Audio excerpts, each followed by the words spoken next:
Antas ng Marusay River sa Calasiao, Pangasinan, patuloy ang pagbaba. Narito ang report ni CJ Turida.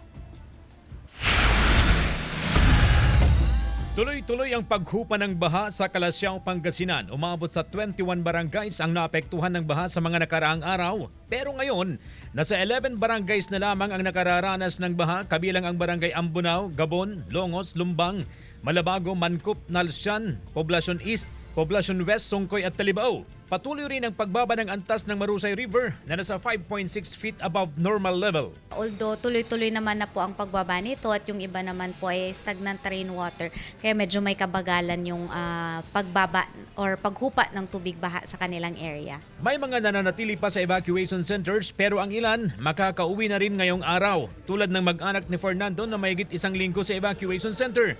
Umabot daw hanggang dibdib ang baha sa kanilang bahay sa barangay Mancup. Kasi medyo pwede nang matulugan yung bahay namin. Kaya away na kami ng mga alas 5. Patuloy ang monitoring ng lokal na pamahalaan sa mga lugar na nakararanas pa rin ng baha. Inikayat ko lang rin po sila na mag-ingat pa rin po sa lahat po ng mga pwedeng makuha na sakit na dulot po ng pagbaha. Sana po ingatan po natin ang ating mga sarili.